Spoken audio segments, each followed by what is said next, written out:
Haga sus maletas, mañana se va a este lugar, me dijo mi yerno, tirándome a la cara un folleto arrugado de un asilo que olía a encierro y abandono.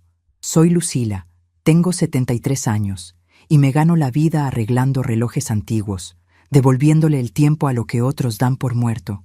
Él olvidó que los papeles de esta casa, la misma que pisaba con tanta arrogancia, estaban guardados bajo llave en mi taller, listos para ser usados. El papel del folleto era de esa calidad barata y brillante que resbala entre los dedos, impreso con colores saturados, para fingir una alegría que nadie en su sano juicio creería. Cayó justo sobre mi plato, manchando el borde con un rastro de la salsa que yo misma había preparado a fuego lento durante toda la tarde. No levanté la voz, no aparté la mirada de inmediato. Simplemente observé la trayectoria del papel, la forma en que aterrizó, y luego levanté los ojos hacia Mauricio. Él estaba de pie al otro lado de la mesa, con el pecho inflado, respirando con esa pesadez característica del hombre que acaba de tomar una decisión cobarde y necesita convencerse a sí mismo de que ha sido un acto de valentía. A su lado, mi hija Jimena mantenía la vista clavada en el mantel de hilo, trazando el contorno de un bordado con la uña del dedo índice, incapaz de sostener mi mirada. El silencio que se instaló en el comedor no era un silencio vacío. Era el ruido sordo de una fractura irreparable, el sonido de un reloj interno cuyo resorte principal acaba de reventar. Para entender cómo llegamos a este instante preciso, a este folleto manchado de salsa sobre mi mesa de roble, hay que retroceder y observar las piezas del mecanismo. Mi mente siempre ha funcionado así, catalogando los eventos, midiendo las tensiones, analizando el desgaste de los engranajes antes de que la máquina colapse. Osvaldo, mi esposo, solía decir que yo tenía hielo en las venas y un calibrador en el cerebro. Cuando él falleció hace 15 años, no me derrumbé en llantos teatrales. Organicé los funerales, pagué las deudas pendientes, archivé sus documentos en carpetas rotuladas por año y continué manteniendo esta casa de 2 plantas que construimos juntos ladrillo a ladrillo en 1978. Esta casa no es solo un techo, es un registro material de mi existencia. Conozco el crujido exacto del tercer escalón de madera que lleva al segundo piso.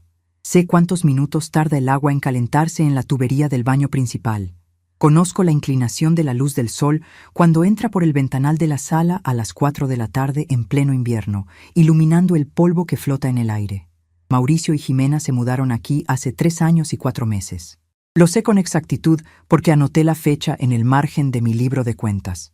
Llegaron con un camión de mudanzas a medio llenar. El rostro pálido de mi hija, mi nieto Felipe aferrado a una mochila azul, y un discurso grandilocuente de mi yerno sobre una transición temporal. El negocio de importaciones de Mauricio había quebrado. No fue por mala suerte, ni por la economía, ni por conspiraciones del mercado, como él repetía sin cesar. Quebró por pura y simple incompetencia matemática. Yo había revisado, en silencio y sin que me lo pidieran, los balances que dejaba descuidadamente sobre la mesa de la cocina. Gastaba más en cenas de representación y trajes a medida que en inventario. Era un hombre de apariencias, un mecanismo de plástico envuelto en una carcasa dorada que pretendía pasar por oro macizo. Yo no dije nada en aquel entonces. Les abrí la puerta. Les cedí la habitación de huéspedes, luego permití que ocuparan el cuarto de costura para los juguetes de Felipe, y poco a poco, de manera metódica y silenciosa, comenzaron a colonizar mis espacios.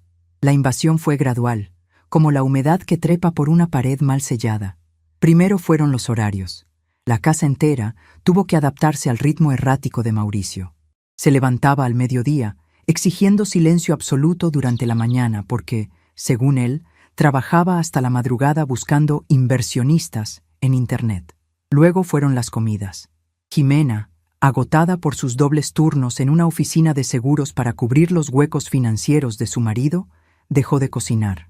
Yo asumí esa tarea, no por sumisión, sino por eficiencia y porque Felipe necesitaba una nutrición adecuada. Preparaba los desayunos, los almuerzos, las cenas, lavaba los platos, planchaba los uniformes escolares con la precisión de quien ajusta la aguja de un cronógrafo. Cada camisa de Felipe tenía los pliegues perfectos. Cada mañana yo estaba en pie a las 5:30, moliendo el café, preparando las tostadas, organizando la jornada antes de que el resto de la casa siquiera abriera los ojos. Mi labor era completamente invisible para ellos. Mauricio consumía los platos que yo ponía frente a él sin siquiera dar las gracias, a menudo quejándose de que la carne estaba muy hecha o de que prefería otra marca de café. «Usted ya está mayor, suegra», me decía con esa sonrisa condescendiente, limpiándose la boca con la servilleta de tela que yo misma había lavado y almidonado. «No entiende cómo funciona el mundo ahora. Todo es velocidad, todo es riesgo. Usted se quedó atrapada en el siglo pasado con sus aparatitos de cuerda». Yo lo escuchaba sin alterar mi expresión. Recogía su plato, lo llevaba al fregadero y anotaba mentalmente otra factura vencida que el cartero había dejado esa mañana a su nombre. Otra notificación de cobro que él escondería bajo el frutero. Mi silencio nunca fue debilidad. Era simple recolección de datos. Un investigador no interrumpe la escena del crimen para regañar al ladrón. Simplemente documenta. El único lugar de la casa que permaneció intocable fue mi taller. Está ubicado en la parte trasera, junto al patio de los limoneros. Es una habitación pequeña, con una mesa de trabajo de madera maciza llena de diminutos compartimentos, lámparas de luz fría y lupas de aumento. Allí paso mis tardes, rodeada de pinzas de precisión, destornilladores milimétricos y frascos minúsculos de lubricante. La reparación de relojes es un oficio que no admite engaños. Si una pieza está gastada, el reloj se detiene. No puedes convencer a un engranaje con discursos motivacionales ni con promesas de negocios modernos. Requiere verdad, paciencia y una mano absolutamente firme. Desde la ventana de mi taller, tengo una vista clara de la calle y de la vida del barrio que ha florecido a mi alrededor durante 4 décadas. Conozco a todos. Conozco a doña Matilde, que administra el almacén de la esquina y me guarda los mejores tomates. Conozco a los muchachos de la farmacia.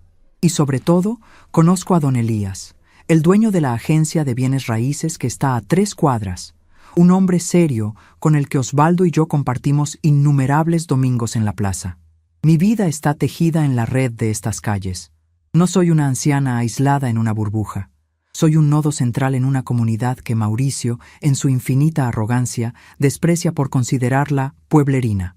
La tensión llegó a su punto crítico a principios de este mes. Mauricio había estado más irascible de lo normal. Sus supuestos inversionistas habían dejado de contestarle el teléfono. Las deudas lo acorralaban. Empezó a mirar la casa con otros ojos. Ya no la veía como un refugio temporal, sino como un activo desaprovechado. Lo noté en la forma en que medía los espacios con la mirada, en cómo golpeaba las paredes del pasillo, como calculando qué muros derribar. Una tarde, Jimena entró a mi taller. Estaba pálida, con ojeras profundas marcando su rostro que alguna vez fue tan vibrante. Se frotó las manos, nerviosa, esquivando mi mirada directa. Me dijo que necesitaban más espacio, que Felipe estaba creciendo, que Mauricio necesitaba una oficina de verdad para poder concretar sus proyectos y salir del bache. Sugirió, con la voz temblorosa de quien recita un guión impuesto, que la casa era demasiado grande para mí sola, que tal vez yo estaría más cómoda en un lugar más pequeño, donde no tuviera que preocuparme por el mantenimiento. Yo aparté la lupa de mi ojo, dejé las pinzas sobre el tapete de fieltro verde y la miré fijamente. No le discutí.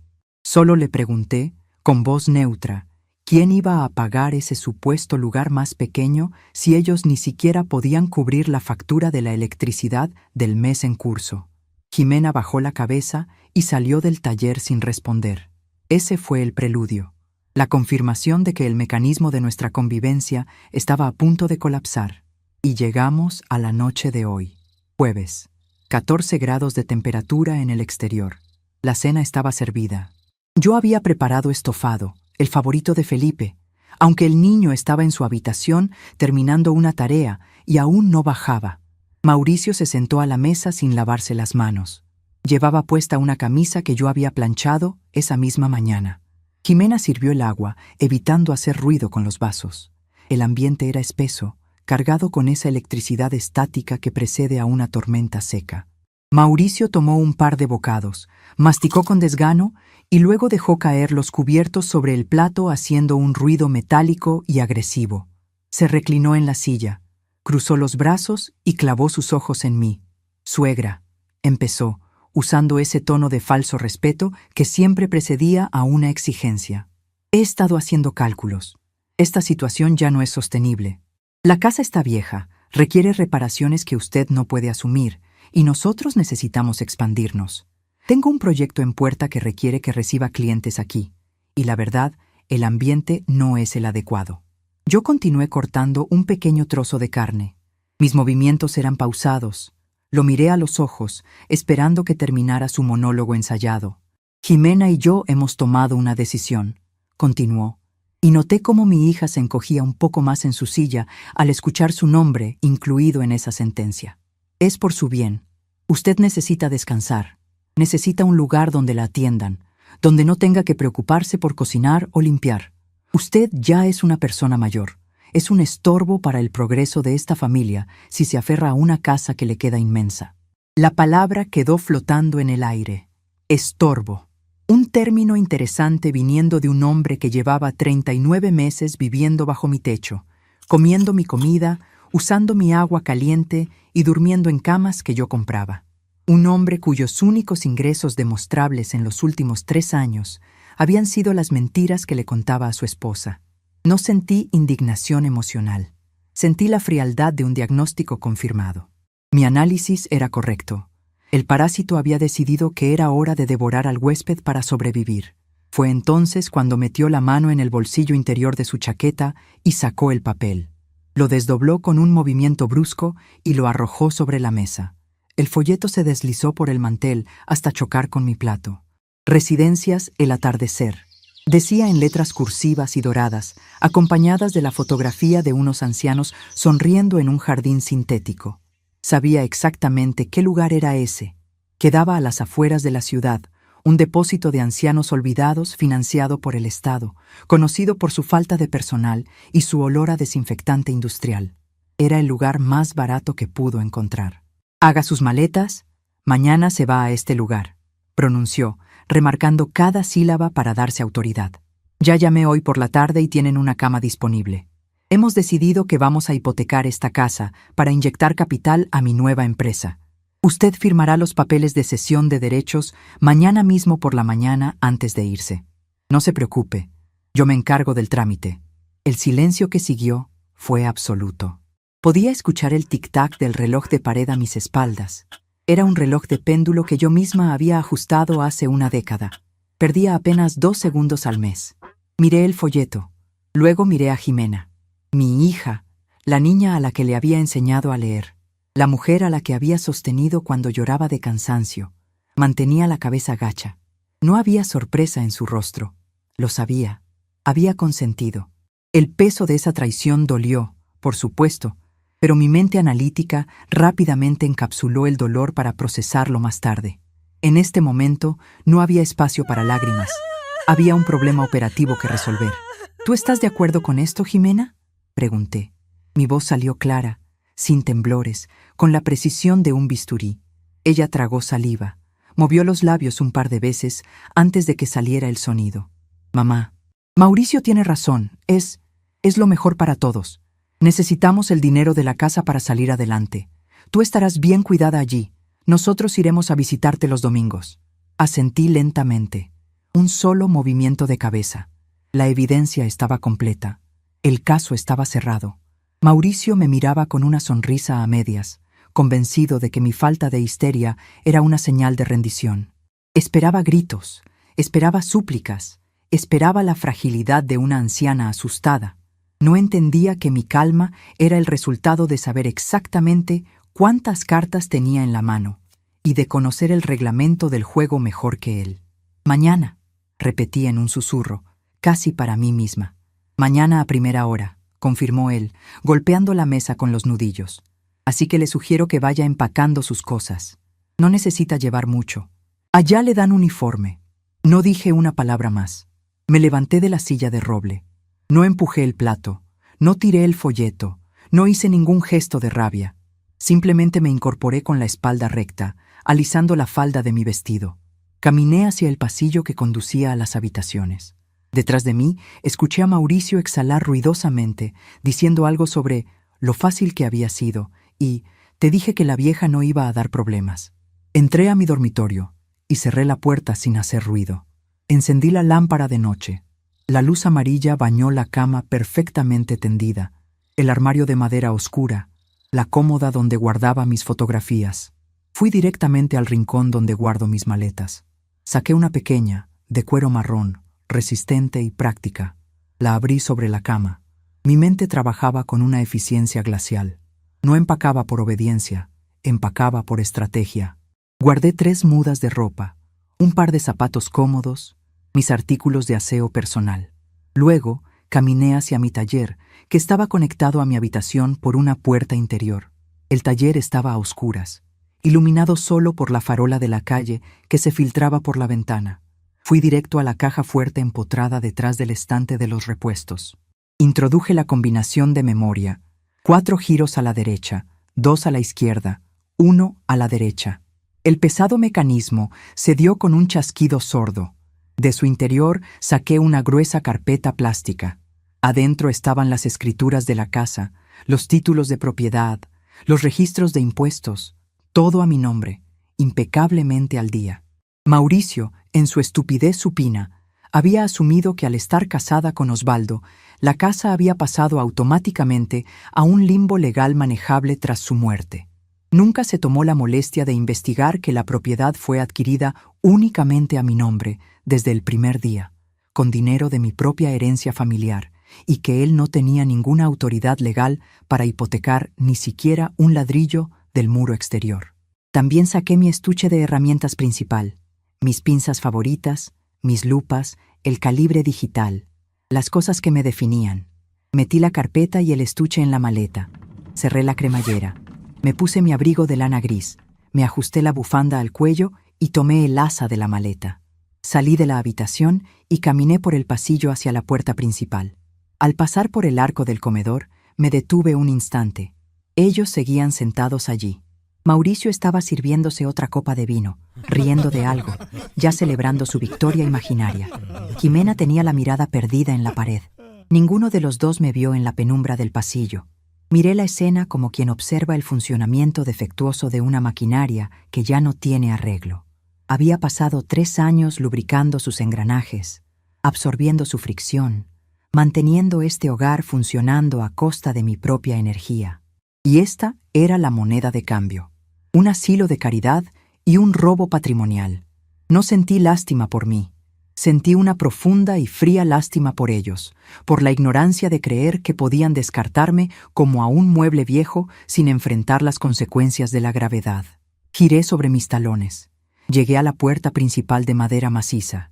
Tomé el pomo de bronce frío. Lo giré con lentitud para no hacer ruido. Salí al porche delantero. La noche estaba despejada y el aire frío me golpeó el rostro, despertando cada terminación nerviosa de mi piel. El cielo mostraba algunas estrellas opacadas por las luces de la ciudad. Caminé por el sendero de baldosas hasta la acera. No miré hacia atrás. Saqué mi teléfono celular del bolsillo del abrigo y marqué el número de la compañía de taxis que operaba a pocas cuadras de aquí. Mientras esperaba que la operadora contestara, mi mirada se posó en la esquina de la calle, donde el letrero de la agencia de bienes raíces de Don Elías brillaba débilmente bajo un farol.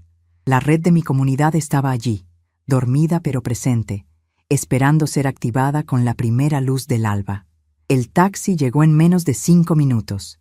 El conductor, un muchacho joven que no conocía, bajó a ayudarme con la maleta. «¿A dónde la llevo, señora?», preguntó, notando la hora y mi equipaje ligero. «A la avenida Central, al hotel que está frente a la plaza cívica», respondí con voz firme y clara. Subí al asiento trasero. El motor arrancó con un ronroneo suave. A través de la ventanilla vi la fachada de mi casa alejarse. Las luces del comedor seguían encendidas. Adentro, un hombre arrogante y una mujer cobarde creían haber ganado la partida. Creían tener el control del tablero, ignorando por completo que la dueña del tablero acababa de llevarse las piezas, las reglas y la mesa entera. Me acomodé en el asiento. Cerré los ojos un momento y comencé a repasar mentalmente los pasos legales y las visitas que haría mañana a primera hora. El tiempo de la paciencia había terminado. Comenzaba el tiempo de la precisión. Y si había algo que yo sabía hacer mejor que nadie en este mundo, era desarmar maquinarias defectuosas pieza por pieza, hasta que no quedara nada más que el peso desnudo de la verdad. Acomodé la carpeta plástica sobre mi regazo, sintiendo el peso de los documentos bajo mis manos, y dejé que el taxi me llevara hacia el inicio del día siguiente. La puerta de la casa, mi casa, había quedado cerrada a mis espaldas, y con ella se había sellado su destino. El vestíbulo del Hotel Central olía a cera para pisos y a café recalentado, una mezcla que me trajo recuerdos de las madrugadas en las que Osvaldo y yo viajábamos al interior del país buscando repuestos de relojería. El recepcionista del turno de noche era un muchacho joven, delgado, con el uniforme un poco grande para su talla. Estaba cabeceando detrás del mostrador de caoba cuando el sonido de las ruedas de mi maleta sobre el piso de granito lo hizo dar un salto. Se frotó los ojos, parpadeó un par de veces y su expresión de sueño se transformó de inmediato en una de sorpresa genuina.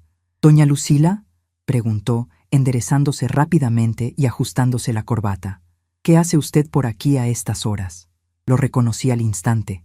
Era Samuel, el nieto de doña Matilde, el mismo muchacho al que le había reparado el reloj de bolsillo de su abuelo hacía un par de años. Un reloj hermoso, un Longines de 1950 que había llegado a mi taller con el muelle real partido por la mitad. «Buenas noches, Samuel», respondí, acercándome al mostrador con la espalda recta, apoyando ambas manos sobre la madera fría. «Necesito una habitación. Sencilla, por favor. Y quedé a la calle, si es posible. Me gusta escuchar el ruido de la mañana». Samuel miró mi maleta pequeña y luego mi rostro. No hizo preguntas impertinentes. Esa es la ventaja de pertenecer a una comunidad donde el respeto aún tiene peso. La gente sabe leer los silencios. Tomó una llave con un pesado llavero de bronce del panel trasero y me la entregó con ambas manos, como si me estuviera ofreciendo un objeto de gran valor. «La 204, doña Lucila. Es la más tranquila del segundo piso. No se preocupe por el registro ahora, yo me encargo de anotarla. ¿Le ayudo con la maleta?» «No es necesario, muchacho. Pesa poco». Subí por la escalera de madera enmoquetada. Cada escalón crujía con un tono distinto, una sinfonía de madera vieja que me resultaba extrañamente reconfortante. Al entrar a la habitación, encendí la luz principal. Era un cuarto modesto, limpio, con una cama de colcha blanca, un escritorio pequeño junto a la ventana y un armario de puertas corredizas. Dejé la maleta sobre la cama y me quité el abrigo. No sentía sueño. La adrenalina, fría y metódica, corría por mis venas marcando un ritmo constante. Fui hacia la ventana, descorrí la cortina gruesa y miré hacia la plaza cívica. Las farolas iluminaban los árboles podados y los bancos vacíos. La ciudad dormía, ignorante de las pequeñas traiciones que se gestaban en el interior de sus casas. Saqué mi reloj de bolsillo, un mecanismo suizo que siempre llevo prendido a la falda. Eran las 2:15 de la madrugada. Lo abrí. El sonido del escape, ese tic-tac acelerado y perfecto, llenó el silencio de la habitación. Un reloj funciona porque cada pieza asume su responsabilidad. Si un engranaje decide que quiere girar en sentido contrario, la máquina entera se paraliza. Mauricio era ese engranaje defectuoso. ¿Y Jimena? Jimena era el eje que se había doblado por cobardía, permitiendo que la fricción destruyera el mecanismo. Abrí la maleta y saqué la gruesa carpeta plástica. Me senté en la silla frente al escritorio, encendí la lámpara de lectura y esparcí los documentos sobre la superficie.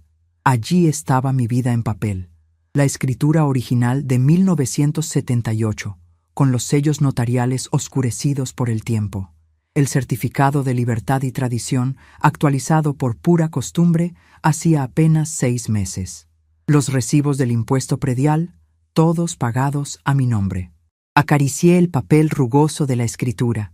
Osvaldo y yo habíamos acordado poner la casa a mi nombre porque el dinero del enganche inicial había provenido de la venta de unas tierras que mi padre me dejó al morir. «Es tu seguridad, Lucila», me dijo Osvaldo aquella tarde en la notaría. «Los hombres somos aves de paso, pero tú eres la tierra firme». Tenía razón. Pasé el resto de la madrugada revisando cada cláusula, cada artículo de la ley de propiedad que conocía de memoria.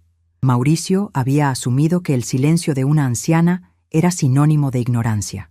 Se había tragado el cuento de que las personas mayores nos volvemos invisibles, incapaces de entender el mundo moderno de velocidad y riesgo que él tanto pregonaba. Pero los negocios, igual que los relojes, se rigen por leyes inmutables. El papel manda, y el papel decía que yo era la única dueña de cada centímetro cuadrado de la propiedad que él planeaba hipotecar al amanecer. A las 6 de la mañana, la luz del sol comenzó a filtrarse por la ventana, pintando el escritorio de un tono anaranjado. Me levanté, fui al baño, me lavé la cara con agua helada y me arreglé el cabello frente al espejo. Me puse un vestido limpio, de un azul oscuro sobrio, y mis zapatos de caminar. No había ojeras en mi rostro. No había rastro de la víctima que Mauricio esperaba encontrar llorando en su habitación. Bajé al vestíbulo a las 7 en punto. Samuel ya había sido relevado por una mujer mayor que me saludó con una inclinación de cabeza. Salí a la calle. El aire de la mañana era cortante y limpio. Caminé con paso firme por la avenida central. A esa hora, mi casa solía ser un caos de exigencias. Mauricio estaría gruñendo porque su camisa no estaba lista. Jimena correría buscando las llaves del auto, y yo estaría sirviendo el desayuno, asegurándome de que Felipe llevara su merienda en la mochila. Hoy, sin embargo, el único sonido que me acompañaba era el de mis propios pasos sobre el pavimento. Antes de ir a la agencia de bienes raíces, me desvié 2 calles hasta la panadería de doña Inés.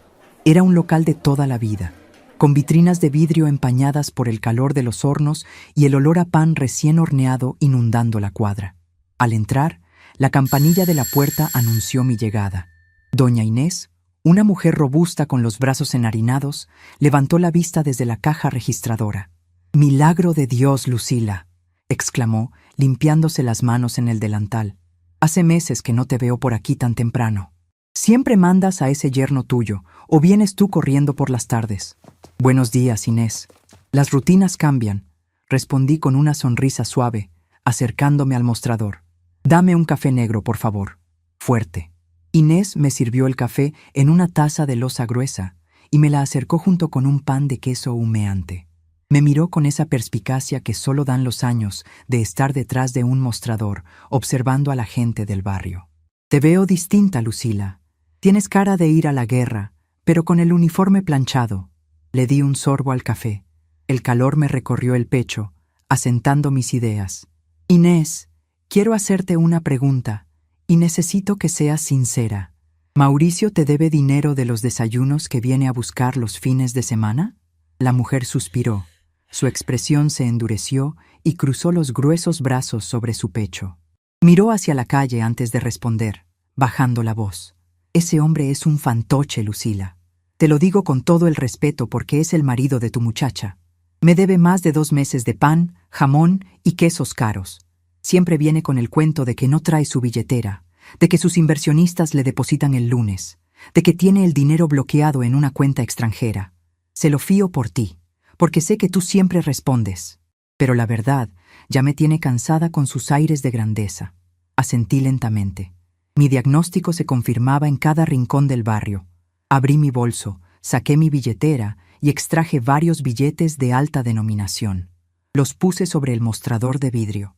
«Cóbrate todo lo que te debe hasta el último centavo, Inés, y dame el recibo». «Lucila, no tienes por qué». «Hazlo, por favor», la interrumpí con un tono que no admitía réplica.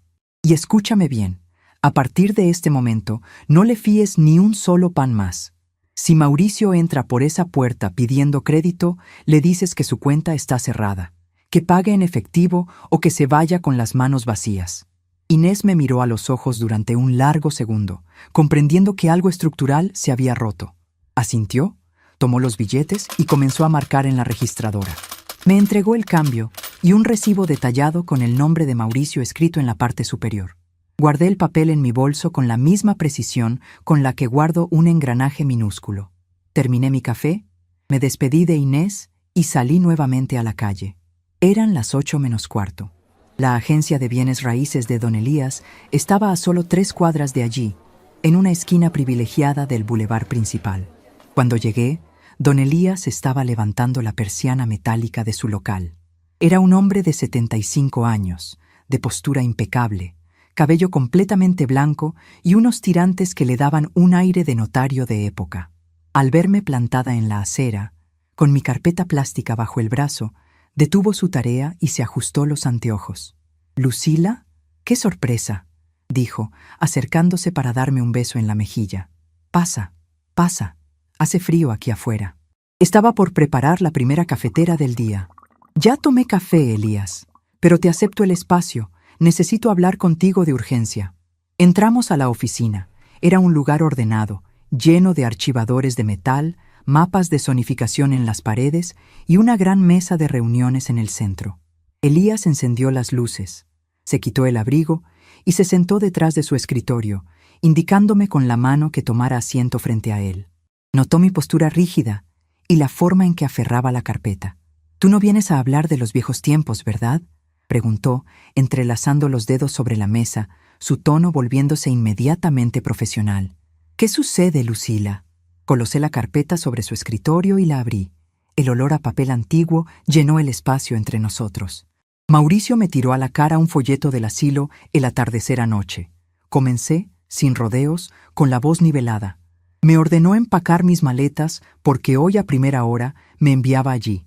Dijo que la casa es demasiado grande para mí, que soy un estorbo para el progreso de la familia, y que hoy mismo va a hipotecar la propiedad para inyectar capital a un proyecto fantasma. Don Elías abrió mucho los ojos. Su mandíbula se tensó y un rubor de indignación subió por su cuello. Conocía a Osvaldo. Conocía el esfuerzo que nos había costado levantar esos muros. ¿Ese miserable se atrevió a tanto?, masculló, golpeando la mesa con la palma de la mano. ¿Y Jimena? ¿Qué dijo tu hija de esta barbaridad? Jimena estaba sentada a su lado, mirando el mantel. Estuvo de acuerdo. Dijo que era lo mejor para todos y que irían a visitarme los domingos. Elías cerró los ojos por un instante, asimilando la magnitud de la traición. Luego, abrió los ojos y miró la carpeta. «Pero él no puede hipotecar nada, Lucila. La casa está a tu nombre. Lo sé perfectamente porque yo mismo los asesoré cuando compraron el terreno en el 78. Lo sé, pero él no lo sabe, o cree que, al ser viuda, la propiedad entró en alguna sucesión que él puede manipular. Asume que voy a firmar cualquier papel que me ponga enfrente por pura intimidación». Don Elías frunció el ceño, un gesto de concentración absoluta. Giró su silla hacia el computador de escritorio que tenía a su lado. Se puso los anteojos de lectura y comenzó a teclear rápidamente. «Vamos a revisar el sistema del registro público de la propiedad. Tengo acceso directo a las bases de datos de las notarías y los bancos. Si ese infeliz está moviendo hilos, aquí tiene que aparecer el rastro». El silencio en la oficina solo fue interrumpido por el teclear de Elías y el sonido de la calefacción encendiéndose. Me quedé inmóvil, observando su perfil. Durante 3 años, Mauricio se había paseado por mi casa como un pavo real, hablando de negocios, de contactos, de estrategias de mercado, menospreciando mi oficio de relojera. Estaba a punto de descubrir que las verdaderas redes de poder no se construyen en cenas elegantes con dinero prestado, sino en décadas de confianza, en apretones de manos sinceros y en la memoria compartida de un barrio. «Aquí está», dijo Elías de pronto, su voz cargada de un asco profundo. «Lucila, mira esto». Me levanté y rodeé el escritorio para mirar la pantalla. Había un formulario digital con el sello de una financiera de dudosa reputación, de esas que otorgan préstamos rápidos con intereses usureros a cambio de garantías inmobiliarias. Ayer por la tarde, ingresaron una solicitud de preaprobación de crédito hipotecario usando la dirección de tu casa, explicó Elías, señalando con el dedo índice los campos llenos en la pantalla. Mauricio figura como el solicitante principal. Y mira esto. Aquí, en las observaciones del asesor de la financiera, dice: el cliente asegura tener poder notarial amplio y suficiente sobre la propietaria, quien se encuentra en proceso de declaración de incapacidad por demencia senil. Sentí un frío repentino en la boca del estómago. No era dolor, era la comprensión absoluta de la bajeza a la que había llegado. Me iba a encerrar en el asilo no solo para sacarme del medio, sino para usar ese encierro como prueba de mi supuesta incapacidad mental, dándole vía libre para saquear mi patrimonio con un poder falso o forzado. Declaración de incapacidad. murmuré, saboreando las palabras venenosas. Ese era el plan completo. Por eso la prisa. Por eso el asilo más barato y aislado. Es un delito federal, Lucila. Intento de fraude, falsedad en declaraciones, abuso a una persona mayor. La lista es larga, dijo Elías, apartándose de la pantalla y mirándome directamente a los ojos. El trámite está detenido en el sistema porque la financiera requiere las escrituras originales y tu firma presencial ante su notario para liberar los fondos. Por eso te exigió que firmaras hoy antes de irte. Volví a mi silla y me senté lentamente. Un relojero sabe que cuando descubre la pieza rota, no debe golpearla con furia. Debe extraerla con precisión quirúrgica para no dañar el resto del mecanismo. No voy a dejar que se salgan con la suya, Elías. No voy a discutir con ellos. No voy a llorar ni a pedir explicaciones. ¿Qué quieres hacer? Puedo llamar a la policía ahora mismo. No, respondí, levantando una mano. La policía lo asustaría, pero no resolvería el problema de raíz. Él seguiría viviendo en mi casa. Jimena seguiría justificándolo. Mauricio dijo anoche que la casa me quedaba inmensa. Dijo que era un estorbo para su progreso. Quiero darle exactamente lo que pidió. Elías me miró con curiosidad, inclinándose hacia adelante. Quiero vender la casa, Elías. Hoy. El agente de bienes raíces parpadeó, sorprendido por la contundencia de mi decisión. ¿Venderla? Lucila, es tu hogar. Tienes toda tu vida allí. Mi vida está en mis herramientas y en mi cabeza, Elías. Esa casa, con ellos adentro, se ha convertido en una cáscara vacía. Si no corto por lo sano, seguirán drenando mi energía hasta que realmente termine en un asilo. Quiero ponerla a la venta, inmediatamente, y quiero que ellos salgan de allí. Una sonrisa lenta y afilada comenzó a dibujarse en el rostro de don Elías. Se quitó los anteojos y los dejó sobre la mesa. Lucila, no sé si lo sabes, pero la zonificación de tu calle cambió hace 8 meses. El municipio aprobó la construcción de edificios comerciales de baja densidad en esa acera. Tengo a una constructora, el Grupo Arango, que me ha estado llamando cada 2 semanas preguntando por tu terreno. Quieren esa esquina para hacer una plaza comercial boutique. Te pagarían en efectivo, sin hipotecas, sin demoras y por un valor que triplica lo que tú crees que vale esa casa. La información cayó sobre la mesa con el peso de un lingote de oro. Mauricio quería hipotecar la casa por migajas en una financiera de segunda para salvar un negocio quebrado. Ignoraba por completo que estaba sentado sobre una mina de oro comercial, simplemente porque nunca se molestó en hablar con los vecinos, nunca leyó los avisos del municipio, nunca miró más allá de su propio ego inflado. Llama al Grupo Arango, dije, sintiendo como una calma absoluta se apoderaba de mí. Diles que la propiedad está disponible y que el trato se cierra hoy mismo si traen los papeles. En ese preciso instante, el silencio de la oficina fue rasgado por el timbre de mi teléfono celular. Lo saqué del bolsillo de mi abrigo. En la pantalla brillaba el nombre de Jimena.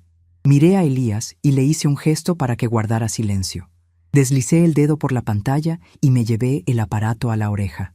«¿Bueno?», contesté con voz neutra. «¿Dónde diablos se metió, suegra?». La voz no era de Jimena, era de Mauricio. Sonaba alterado, respirando con fuerza, casi gritando. Entré a su cuarto para llevarla al notario y no está. Se llevó su ropa. ¿Dónde está la carpeta con los papeles? Alejé un poco el teléfono de mi oído. Podía escuchar el pánico crudo vibrando en sus cuerdas vocales. Su castillo de naipes estaba tambaleándose. Salí temprano, Mauricio. Tenía diligencias que hacer. Respondí con una tranquilidad exasperante. ¿Qué diligencias? Hoy se va al asilo. El representante de la financiera y el notario llegan a la casa en media hora. Necesito que firme los papeles de cesión de derechos de inmediato. Me está arruinando el cronograma, vieja estúpida. Vuelva a la casa ahora mismo. De fondo, pude escuchar la voz temblorosa de mi hija. Mauricio, por favor, no le grites. Mamá, ¿dónde estás? Ven a la casa, hablemos. La súplica de Jimena me causó una punzada en el pecho, pero la asfixié de inmediato. Ya era tarde para hablar. Usted me dijo anoche que todo es velocidad, Mauricio. Dije, pronunciando cada palabra con una claridad cristalina. Que todo es riesgo. Me dijo que yo me había quedado atrapada en el siglo pasado. Solo estoy siguiendo su consejo. Me estoy moviendo rápido. ¿De qué está hablando?, bramó él, perdiendo por completo el control. Si no viene a firmar esos papeles, juro que voy a buscarla y la voy a arrastrar a ese asilo yo mismo. Usted está senil. No sabe lo que hace. Sé exactamente lo que hago. Estoy resolviendo el problema de la casa que me queda inmensa. Espéreme allí. Nos vemos pronto. Colgué antes de que pudiera responder. Apagué el teléfono y lo dejé sobre la mesa. Elías, que había escuchado los gritos a través del auricular, me miraba con una mezcla de respeto y asombro. «Ese hombre está desesperado», comentó Elías, negando con la cabeza. «Si tiene al notario de la financiera yendo hacia tu casa, es porque esperaba tenerte acorralada, asustada, lista para firmar sin leer. Pero no estoy allí, y los papeles tampoco». Elías se levantó de un salto, de repente inyectado de una energía juvenil. «Voy a llamar a la doctora Elena Vargas, mi abogada de cabecera. Es implacable. Le voy a pedir que venga de inmediato. Vamos a redactar un mandato absoluto de venta a mi nombre y una notificación de desalojo inmediato por intento de fraude y abuso patrimonial. Si él ya llamó a un notario corrupto a tu casa, nosotros llegaremos con la ley en la mano y la dueña legítima». Asintió y tomó el teléfono de su escritorio. Mientras él hablaba rápidamente con la abogada, me levanté y caminé hacia el ventanal de la agencia. La ciudad ya estaba completamente despierta. Los autos pasaban veloces. La gente caminaba hacia sus trabajos, ignorando la batalla silenciosa que se libraba en aquella oficina. Pensé en el estofado que había dejado sobre la mesa anoche. Pensé en las camisas planchadas de Mauricio. Pensé en el silencio cómplice de Jimena. Había pasado 3 años siendo la sirvienta invisible de mi propia casa, permitiendo que me trataran como a un mueble viejo a punto de ser desechado. La doctora Elena Vargas llegó 15 minutos después. Era una mujer de unos 50 años, vestida con un traje sastre impecable, llevando un maletín de cuero negro. Entró como una ráfaga de viento eficiente. Elías nos presentó rápidamente y le resumió la situación, mostrándole el registro del intento de fraude en la pantalla. La abogada revisó mis escrituras con ojo crítico. «Impecable», dictaminó, cerrando la carpeta. «Señora Lucila, lo que su yerno intentó hacer es un delito grave, pero más allá de lo penal, desde el punto de vista civil, él es un simple ocupante precario en su propiedad. No tiene contrato de arrendamiento, no tiene derechos de posesión, y con este intento de fraude pierde cualquier consideración de cortesía. Quiero vender la propiedad al Grupo Arango hoy mismo, doctora, y quiero que Mauricio y su familia salgan de la casa antes del mediodía». La doctora Vargas asintió, sacó su computadora portátil y comenzó a redactar los documentos a una velocidad vertiginosa. «Vamos a firmar un contrato de promesa de compraventa irrevocable con la constructora. Elías se encargará de que el representante de Arango esté listo. Simultáneamente, firmaremos una orden de lanzamiento extrajudicial. Como la propiedad se transfiere comercialmente y hay evidencia de intento de despojo, la ley nos permite exigir la desocupación inmediata. Y si se resiste, llamamos a la fuerza pública con la orden en mano». Firmé cada documento que la doctora Vargas puso frente a mí. Mi pulso era el de un cirujano. No me tembló la mano ni por un segundo. Con cada trazo de mi bolígrafo desarmaba el castillo de mentiras de Mauricio. Con cada firma le devolvía el golpe con la misma fuerza, pero con el peso de la legalidad que él tanto despreciaba. Cuando terminamos, Elías tomó los documentos y los guardó en su portafolio. Luego, caminó hacia un armario en el fondo de la oficina. Lo abrió y sacó un gran cartel de plástico corrugado. Tenía letras rojas y brillantes impresas sobre fondo blanco. «Se vende. Propiedad comercial». Elías me miró y sonrió. «Mauricio dijo que necesitaba recibir clientes importantes en la casa hoy, ¿no?», preguntó Elías, ajustándose los tirantes. «Eso dijo, para inyectar capital a su proyecto». «Pues vamos a llevarle a los clientes más importantes que va a haber en su vida», dijo Elías, tomando las llaves de su auto. «Los nuevos dueños de la propiedad». Salimos de la oficina los 3 juntos. La doctora Vargas caminaba a mi izquierda, don Elías a mi derecha llevando el cartel. El sol de la mañana brillaba en lo alto, disolviendo el frío de la madrugada. Subimos al auto de Elías. El trayecto hasta mi casa tomaría menos de 10 minutos. Me senté en el asiento trasero, alisando la falda de mi vestido. La maquinaria estaba en marcha. Los engranajes giraban con una precisión letal, y el tiempo, Ese recurso que Mauricio creía controlar estaba a punto de acabársele por completo. Apreté mi reloj de bolsillo entre las manos, sintiendo su latido constante, preparándome para abrir la puerta de mi propia casa por última vez. El trayecto en el auto de don Elías duró exactamente 9 minutos con 40 segundos. Lo medí por la vibración constante de mi reloj de bolsillo que descansaba contra la tela de mi falda, marcando el pulso de una mañana que ya no me pertenecía al ámbito de la rutina, sino al de la disección. A través de la ventanilla, observé las calles de mi barrio pasar a una velocidad moderada. Conocía cada grieta en las aceras, cada árbol cuyas raíces habían levantado el concreto con el paso de las décadas. Eran calles construidas por personas que entendían el valor del cimiento, del trabajo lento y silencioso. Todo lo contrario a la filosofía de papel maché de mi yerno. En el asiento del copiloto, la doctora Elena Vargas revisaba los documentos que acabábamos de imprimir. El sonido de las hojas al pasar era nítido, seco, profesional. No había intercambiado muchas palabras con ella desde que salimos de la agencia, pero no era necesario. Reconozco a las personas que operan con la misma frecuencia que yo, sin dramatismos, ajustadas a los hechos, calibradas para funcionar bajo presión. Don Elías conducía con ambas manos aferradas al volante, su mandíbula tensa, proyectando una indignación que yo misma había decidido encapsular. Él sentía el agravio como propio. Después de todo, él había estado allí cuando Osvaldo y yo firmamos la compra de ese terreno baldío que luego se convertiría en mi hogar. Al girar en la esquina de mi calle, lo vi, estacionado justo frente a la entrada de mi casa, ocupando el espacio junto a la acera, con una arrogancia descuidada. Había un sedán negro, modelo reciente, pero cubierto de una fina capa de polvo. No era el auto de Mauricio, cuyo vehículo había sido embargado hacía un año. Era el transporte de la trampa. «Ese debe ser el notario de la financiera», murmuró Elías, deteniendo su auto unos metros más atrás, junto al enorme roble que daba sombra a la acera. Llegaron temprano. «Los estafadores siempre son puntuales cuando huelen la sangre», respondió la abogada Vargas, guardando los papeles en su maletín de cuero negro y cerrando el broche de metal con un chasquido que sonó a sentencia.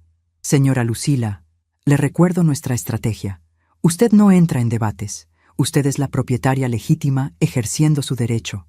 Yo seré su voz legal. Don Elías es el testigo y el corredor. No deje que la provoquen». «No se preocupe, doctora», dije, abriendo la puerta del auto. «Hace mucho tiempo que dejaron de tener el poder de provocarme». Bajé del vehículo. El aire matutino aún conservaba un filo helado.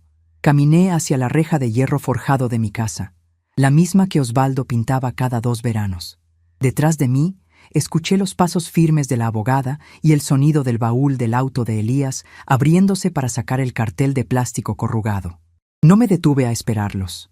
Tomé mi llave del bolso, la deslicé en la cerradura del portón exterior y lo abrí sin hacer ruido. El jardín delantero estaba exactamente como lo había dejado. Los rosales podados, el césped húmedo por el rocío. Subí los 3 escalones del porche. Podía escuchar voces provenientes del comedor. La voz de Mauricio, alta, impostada, utilizando ese tono de falsa camaradería que reservaba para las personas a las que planeaba utilizar. Hablaba de proyecciones, de flujos de caja, de un futuro brillante sustentado en el aire. Introduje la llave principal en la pesada puerta de madera maciza. El mecanismo giró con la suavidad de siempre. Empujé la puerta. El vestíbulo me recibió con el olor familiar a cera para pisos y a café recién hecho. Al final del pasillo, en el comedor, la escena estaba dispuesta como un cuadro de mal gusto. Mauricio estaba de pie, sirviendo café en mis tazas de porcelana fina, vistiendo un traje gris que le quedaba ligeramente ajustado.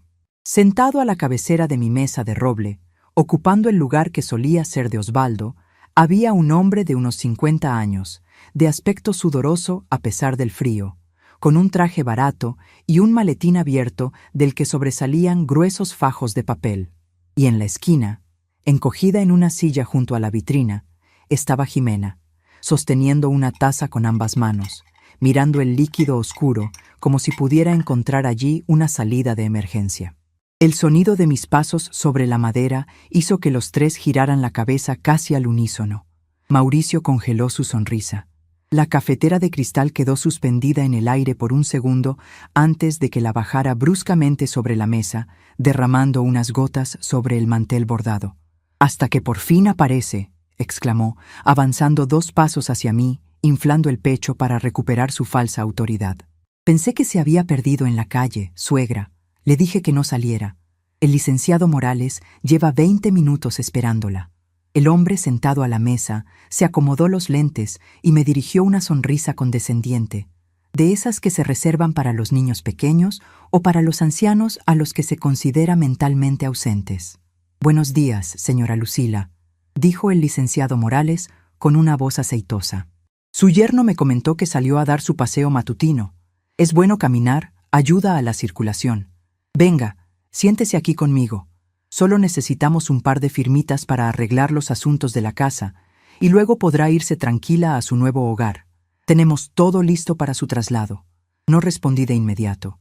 Mi mirada viajó desde el rostro sudoroso del supuesto notario hacia la mesa. Allí, esparcidos sobre el mantel, había 3 juegos de documentos.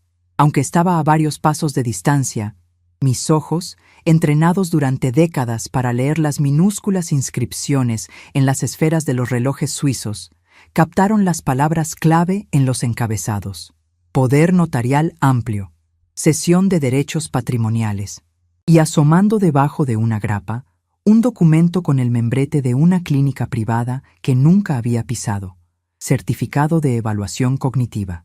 Sentí una quietud absoluta descendiendo sobre mí. Era la misma concentración que experimentaba cuando lograba aislar la pieza defectuosa dentro de una maquinaria compleja.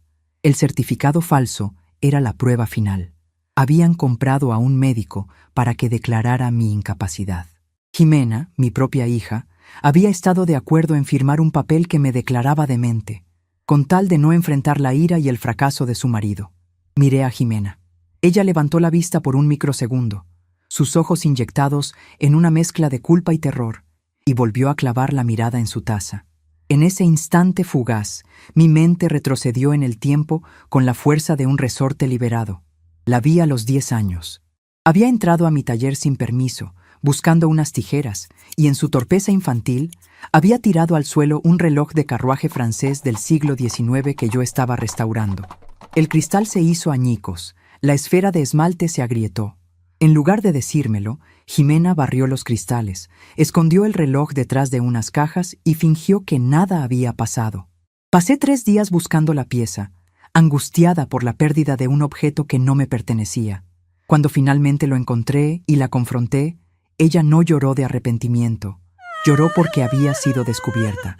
Se aferró a las piernas de Osvaldo, diciendo que había sido el viento, que había sido el gato, cualquier cosa menos asumir su responsabilidad.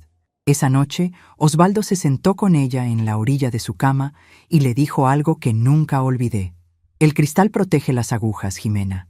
Si rompes el cristal y lo escondes, el polvo entra en la máquina. Sin la verdad, las agujas se detienen y el reloj muere. La mentira siempre destruye el mecanismo por dentro».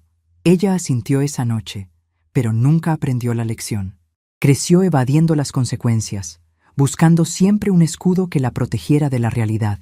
Y ese escudo terminó siendo Mauricio, un hombre construido enteramente de mentiras, una maquinaria llena de polvo y piezas rotas. Mi amor por ella no había desaparecido, pero en ese momento comprendí que el amor de una madre no puede reparar un reloj que la propia hija insiste en destrozar a martillazos. Acepté la fractura. Cerré la puerta de mi compasión y dejé solo la fría precisión de la justicia.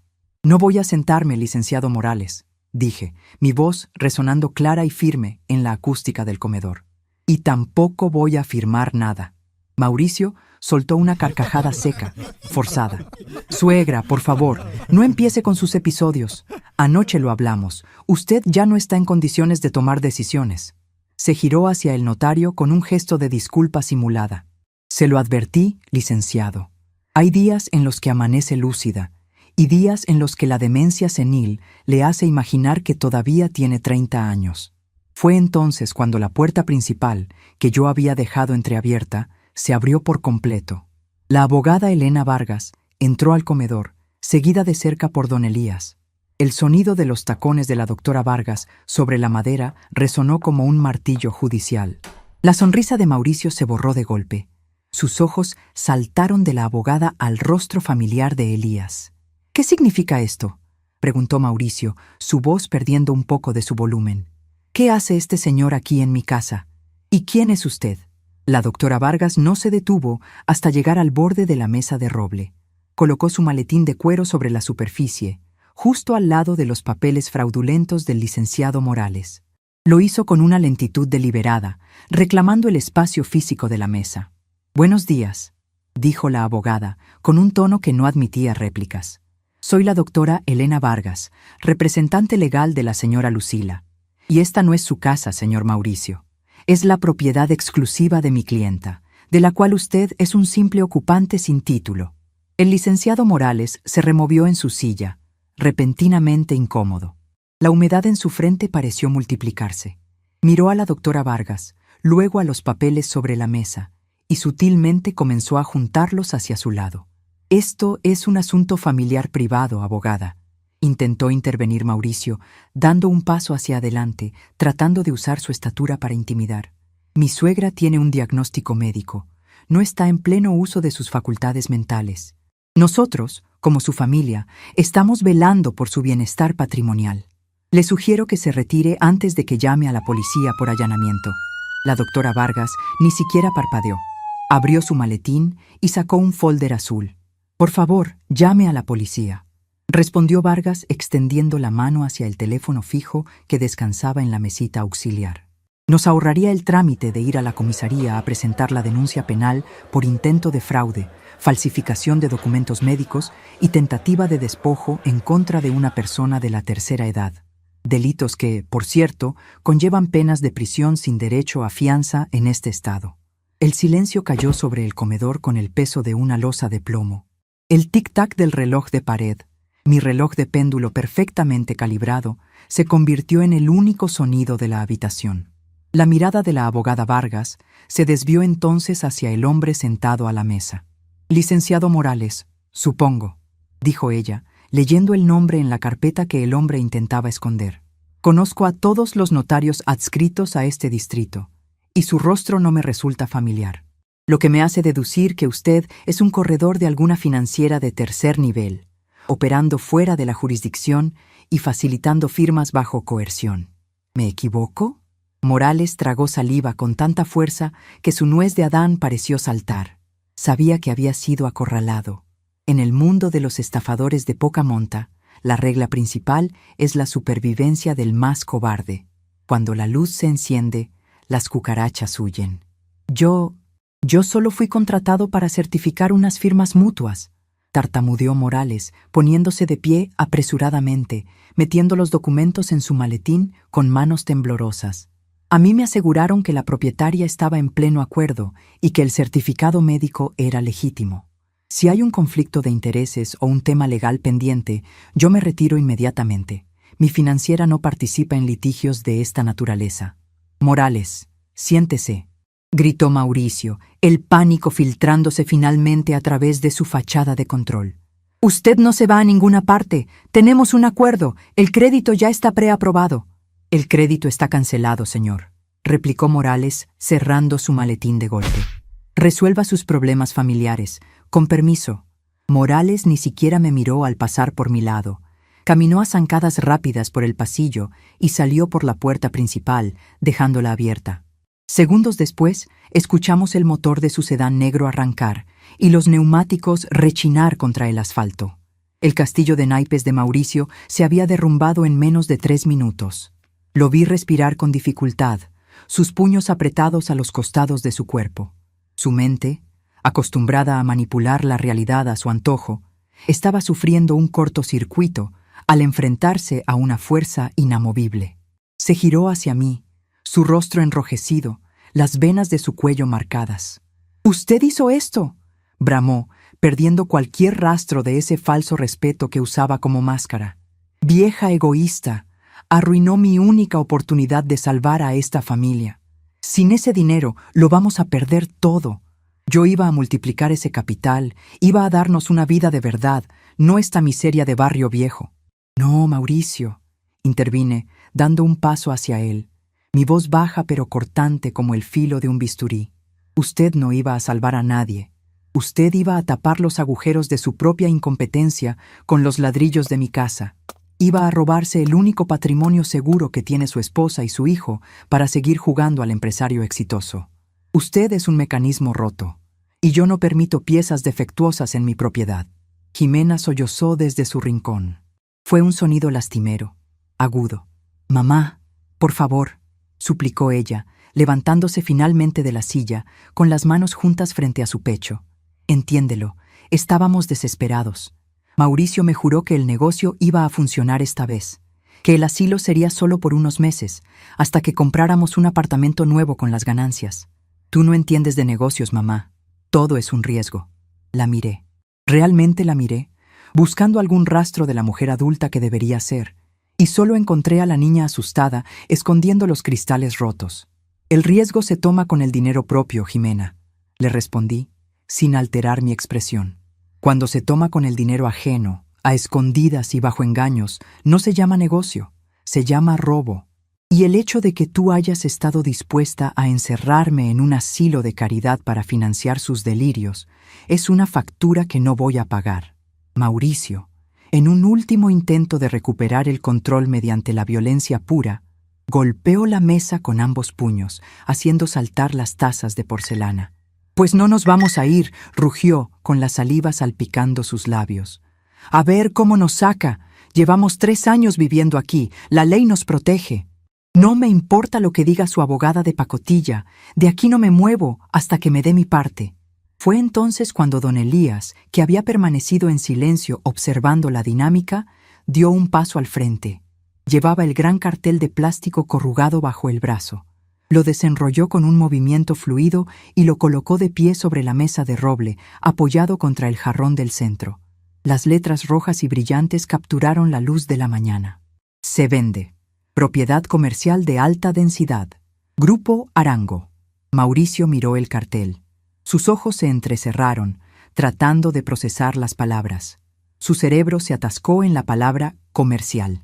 «Como le decía, Mauricio», intervino don Elías, ajustándose los tirantes con una tranquilidad aplastante.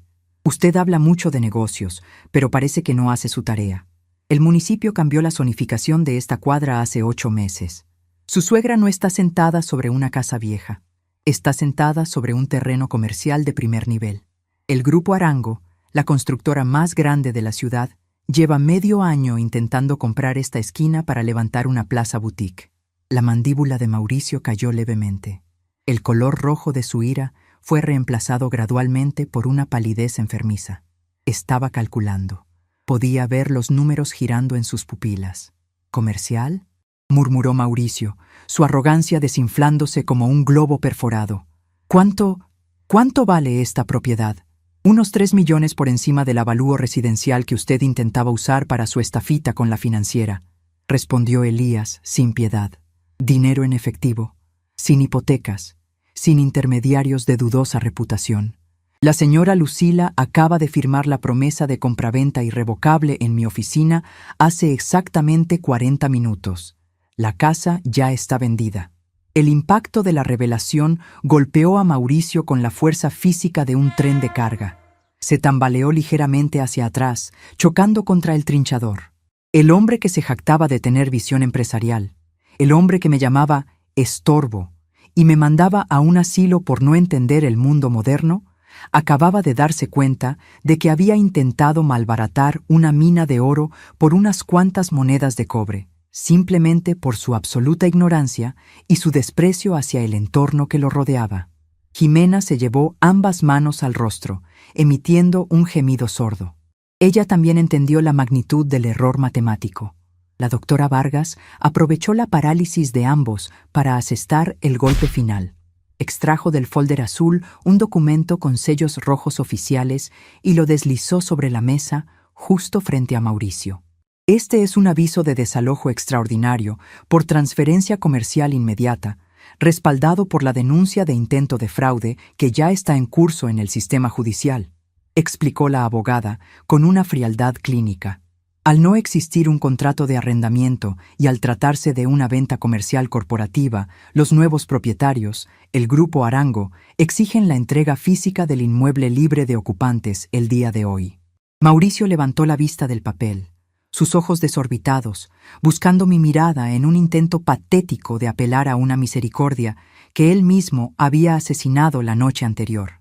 ¿Hoy?, susurró, su voz quebrando.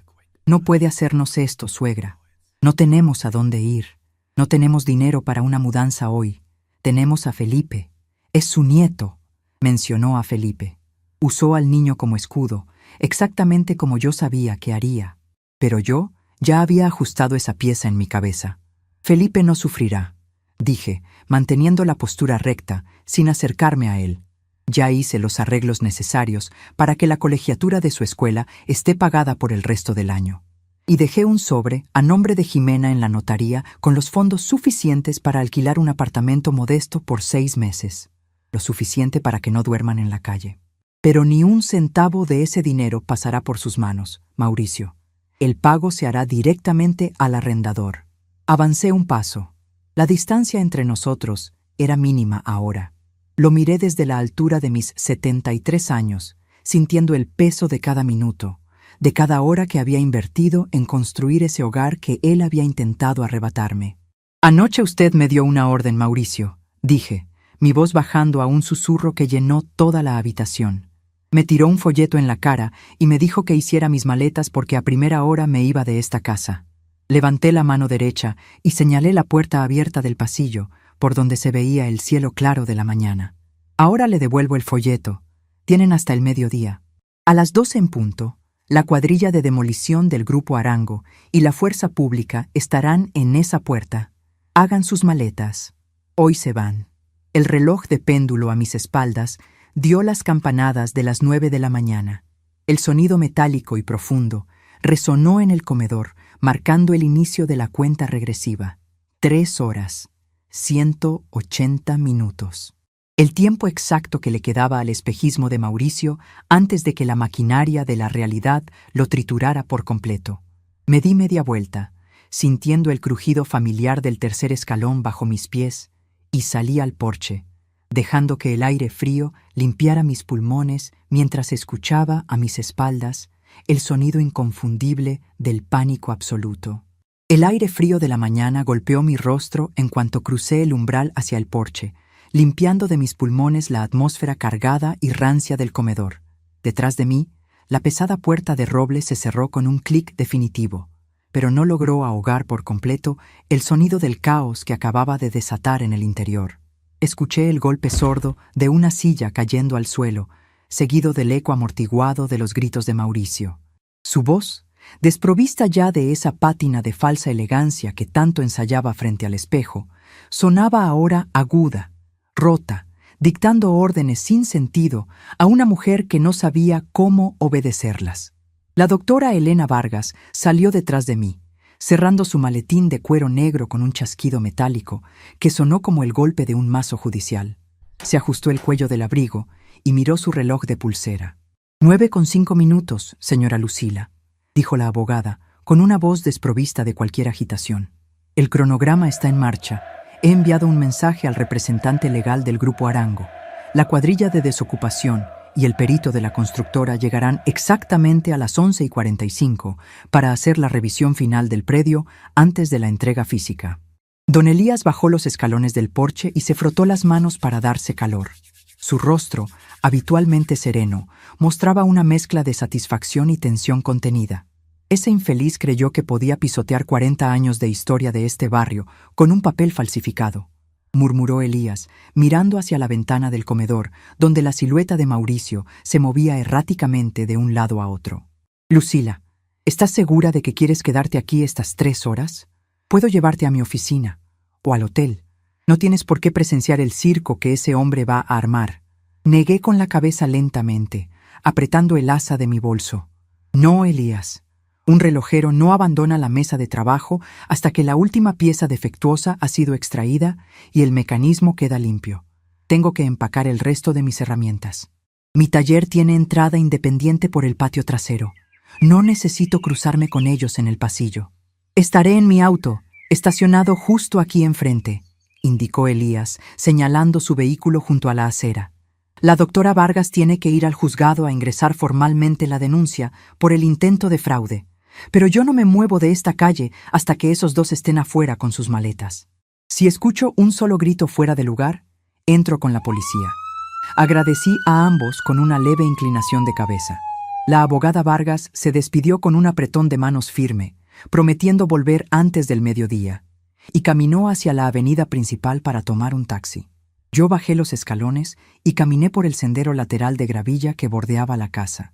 El sonido de mis zapatos triturando las pequeñas piedras grises me resultaba inmensamente familiar. Conocía la ubicación de cada rosal, de cada enredadera que trepaba por la pared de ladrillo. Pasé junto a la ventana de la cocina y pude escuchar el sonido del agua corriendo a borbotones. Alguien había dejado el grifo abierto en medio del pánico. Llegué al patio trasero. Los limoneros que Osvaldo y yo habíamos plantado lucían cargados, ajenos a la destrucción del hogar que les daba sombra. Saqué la llave de bronce de mi bolsillo y abrí la puerta de madera gastada que daba acceso directo a mi taller. El interior me recibió con su olor característico a latón pulido, aceite de precisión y madera antigua. Encendí la lámpara de luz fría sobre mi mesa de trabajo. Todo estaba exactamente como lo había dejado la tarde anterior, antes de que el folleto del asilo manchara mi mesa y mi vida. Las pinzas de titanio alineadas por tamaño, los destornilladores milimétricos en su soporte giratorio, los pequeños frascos de lubricante suizo ordenados meticulosamente. Me acerqué al armario del fondo y saqué una caja de madera de caoba, forrada en terciopelo verde, que utilizaba para transportar los mecanismos más delicados. Comencé a empacar con movimientos pausados y automáticos. Primero los calibres, luego las lupas, después los pequeños engranajes de repuesto que guardaba en frascos de cristal. Mientras envolvía una campana de reloj de bolsillo en papel de seda, la pared que separaba mi taller del pasillo interior tembló levemente. ¡Contesta, maldita sea! La voz de Mauricio atravesó el muro, ahogada pero perfectamente inteligible. Julio. Soy Mauricio. Escucha, necesito el préstamo puente del que hablamos. Sí, hoy. Ahora mismo. ¿Cómo que no? Te dije que la casa era la garantía. No me cuelgues, Julio. ¡Julio! El sonido de un teléfono siendo arrojado contra la pared me hizo detener las manos por una fracción de segundo. El gran estratega de los negocios, el hombre que me consideraba un estorbo por vivir en el siglo pasado, estaba descubriendo la fragilidad de su red de mentiras. Sus supuestos inversionistas no eran más que buitres esperando alimentarse de la carroña que él prometía traer. Al desaparecer la casa de la ecuación, Mauricio no era nada. Un cascarón vacío. Seguí empacando. Acomodé mis aceiteras de precisión en los compartimentos de la caja de caoba. A las 10:15, la puerta interior de mi taller, la que conectaba con el resto de la casa, se abrió de golpe. Mauricio apareció en el umbral. Su aspecto era deplorable. La corbata gris colgaba deshecha alrededor de su cuello, su camisa estaba empapada de sudor en las axilas y tenía el cabello revuelto. Respiraba con la boca abierta, como un animal acorralado que busca una salida que no existe.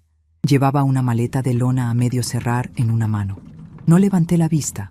Tomé unas pinzas y recogí un minúsculo tornillo de la mesa para guardarlo en un tubo de ensayo. Usted no puede hacernos esto, jadeó Mauricio, avanzando 2 pasos dentro del taller, su voz desprovista de aquella arrogancia ensordecedora, reducida ahora a un siseo desesperado. No puede echarnos a la calle. Es ilegal. Voy a demandarla. Voy a ir a los tribunales y voy a demostrar que usted está senil, que esa venta fue un fraude. Terminé de enroscar la tapa del tubo de ensayo, lo coloqué en su ranura correspondiente dentro de la caja y finalmente giré la cabeza para mirarlo. Para ir a los tribunales, Mauricio, se necesita dinero para pagar a un abogado, respondí, mi voz manteniendo el volumen bajo y constante del tic-tac de un reloj. Y usted acaba de gastar sus últimos centavos pagándole a ese notario falso que salió huyendo por mi puerta delantera. Además, la transferencia de la propiedad ya está registrada y sellada por la constructora. Usted no tiene absolutamente nada con qué pelear. Soltó la maleta de lona. cayó al suelo con un ruido sordo, revelando que adentro solo había metido un montón de trajes arrugados y zapatos de diseñador que no había terminado de pagar. «¡Soy el marido de su hija!», gritó, golpeando el marco de la puerta con la palma de la mano abierta, intentando recurrir a la intimidación física al ver que sus argumentos legales eran polvo. «Soy el padre de su nieto.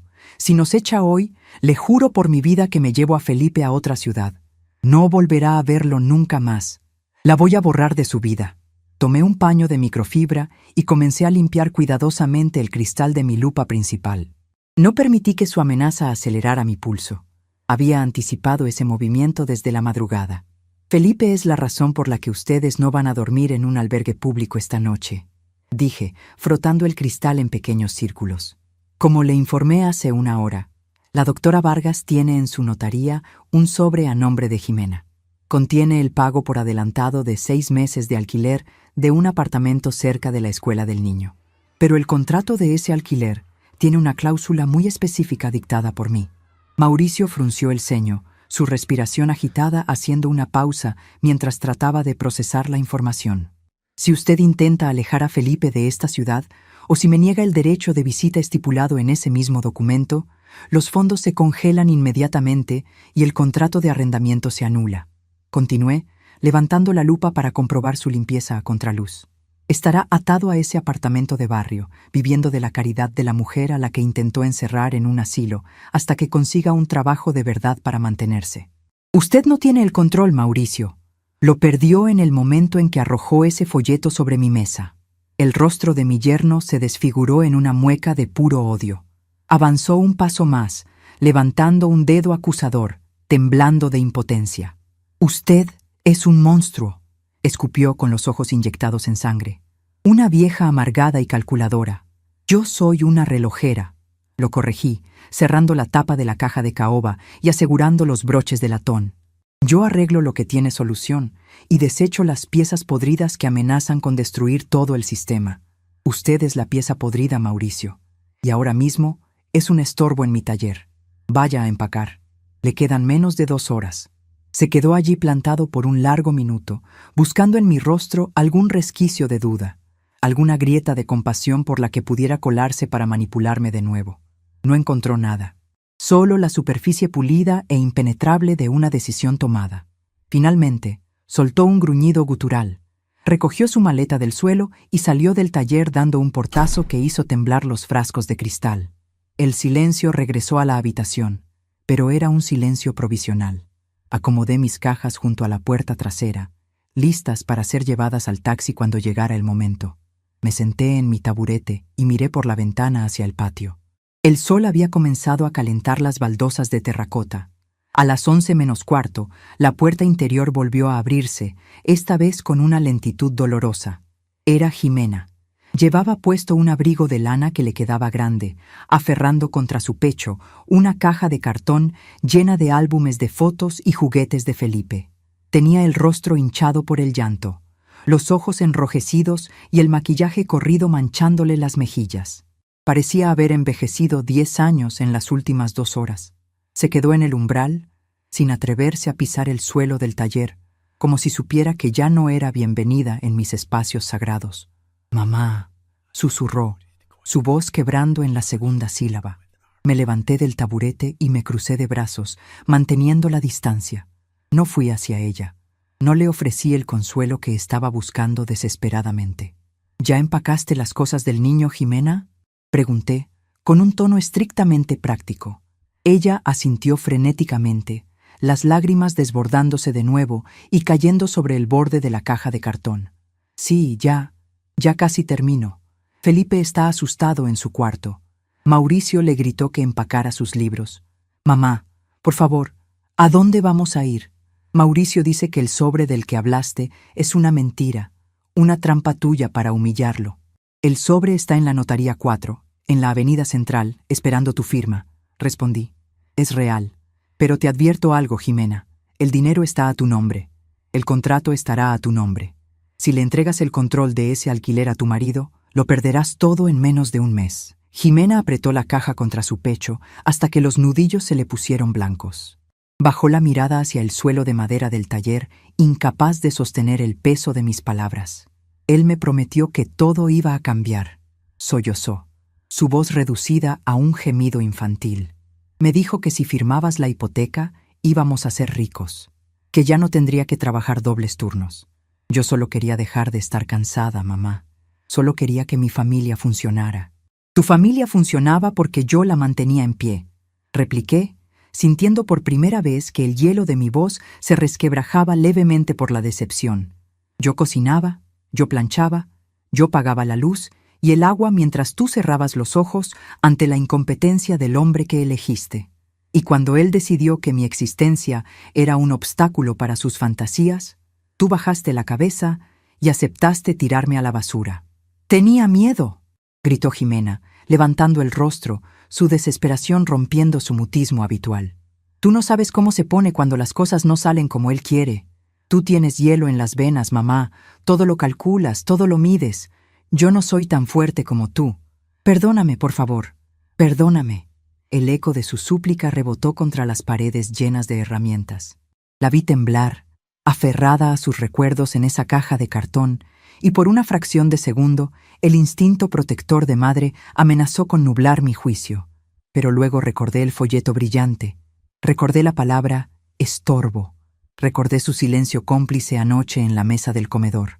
El perdón es un sentimiento, Jimena, y yo te perdono, porque eres mi hija, dije, midiendo cada palabra con precisión quirúrgica. Pero la confianza es una estructura, y esa estructura tú la demoliste por completo. Puedes tener mi perdón, pero ya no tienes mi casa, ni mi protección. Es hora de que seas adulta y asumas las consecuencias del hombre al que le entregaste el timón de tu vida. Y te aseguro una cosa, en cuanto Mauricio se dé cuenta de que ya no hay dinero fácil ni un techo gratis, te culpará a ti de este fracaso. Prepárate para eso.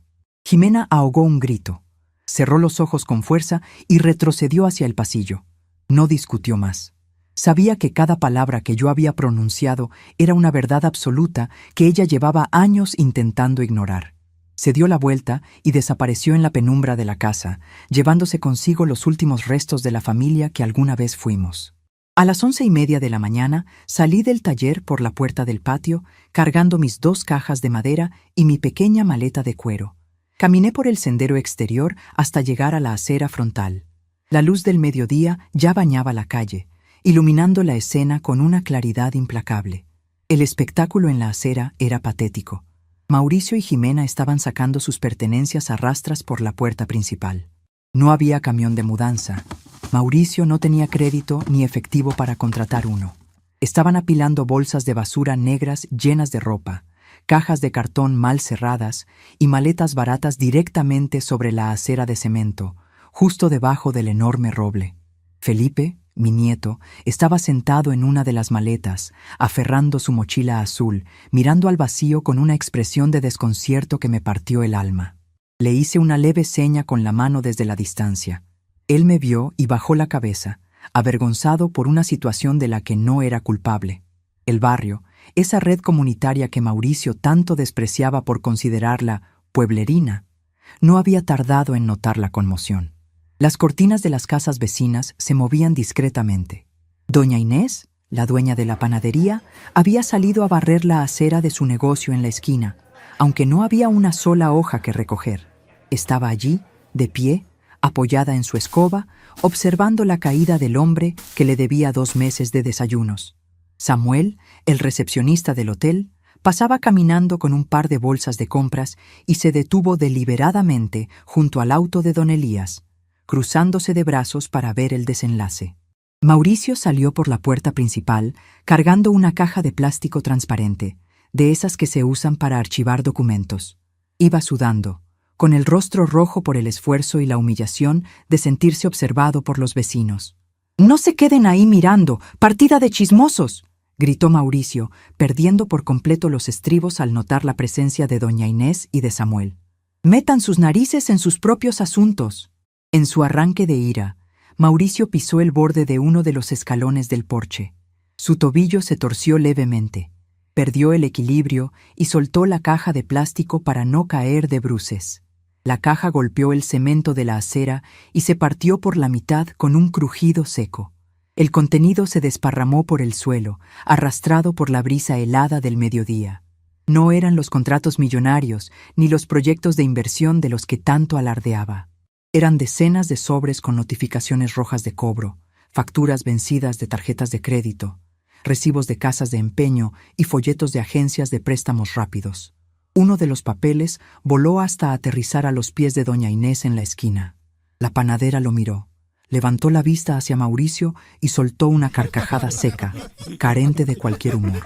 «¡Vaya, don Mauricio!», gritó doña Inés desde la esquina, su voz resonando en toda la cuadra.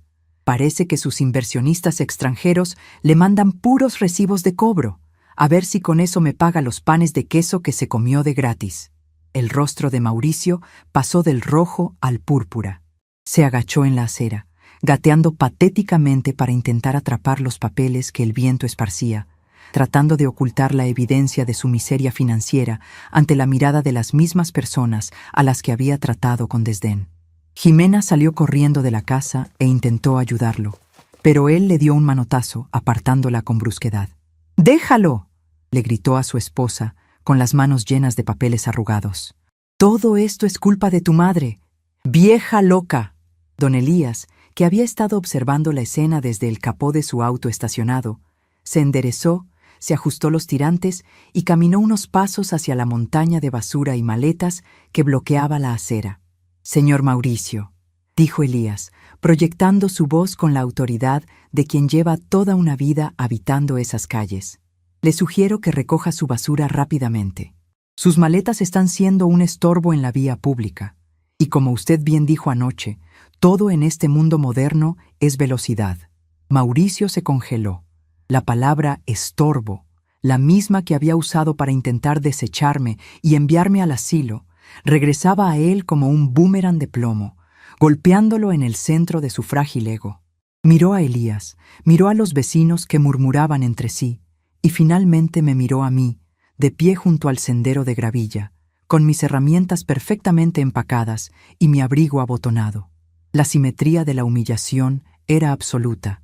El hombre que se creía dueño del tablero estaba ahora gateando en la acera, rodeado de sus propias mentiras, expuesto ante el tribunal de la calle. Acomodé mi bolso sobre el hombro. Eran las 11:45 exactos. Un ruido sordo, profundo y rítmico comenzó a sentirse en el pavimento, vibrando desde la avenida principal. El sonido de motores diésel pesados. Giré la cabeza hacia la esquina. Un enorme camión de plataforma, pintado de amarillo brillante con el logotipo negro del Grupo Arango, impreso en el costado, giró lentamente para entrar en nuestra calle. Detrás del camión venía una camioneta blanca de doble cabina, de la cual bajaron 3 hombres con cascos de construcción, chalecos reflectantes y carpetas con planos. Junto a ellos, la doctora Elena Vargas caminaba con paso firme, señalando hacia la fachada de la casa. El convoy se detuvo justo frente a la propiedad, bloqueando por completo la vista de la calle. El motor del camión rugió antes de apagarse, dejando un silencio repentino y pesado en el aire. El jefe de la cuadrilla, un hombre alto de hombros anchos, miró la montaña de bolsas y maletas en la acera. Luego miró a Mauricio, que seguía arrodillado con sus papeles, y finalmente consultó el plano que llevaba en la mano. La hora había llegado. El reloj había marcado las 12, y el péndulo de las consecuencias estaba a punto de arrasar con los últimos restos de la fantasía en la que mi yerno había intentado enterrarme. El capataz de la cuadrilla de demolición bajó de la camioneta blanca con la pesadez de un hombre que lleva décadas lidiando con el polvo y el acero. Llevaba unas botas de trabajo gastadas, un casco amarillo con raspones profundos y una tabla de sujeción con varios planos enrollados.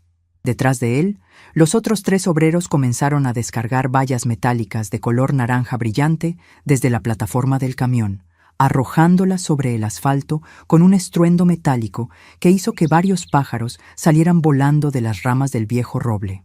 El sonido del metal chocando contra el cemento fue el primer martillazo real en el ataúd de las ilusiones de mi yerno. Mauricio, que seguía de rodillas en la acera intentando patéticamente recoger sus recibos vencidos y sus notificaciones de embargo, levantó la cabeza. Su rostro estaba manchado de sudor y suciedad. Al ver a los hombres con chalecos reflectantes y el inmenso camión bloqueando la calle, intentó ponerse de pie rápidamente, pero el tobillo torcido le falló y tuvo que apoyarse torpemente contra el tronco del árbol. La doctora Elena Vargas se acercó al capataz con paso firme, sacando de su maletín de cuero negro la carpeta con los documentos sellados que acabábamos de firmar en la notaría. «Buenos días. Soy la representante legal de la parte vendedora. Y aquí están las copias de la orden de lanzamiento extrajudicial y la transferencia de dominio», dijo la abogada, entregándole los papeles al hombre. «El inmueble está legalmente desocupado y listo para la toma de posesión por parte del Grupo Arango.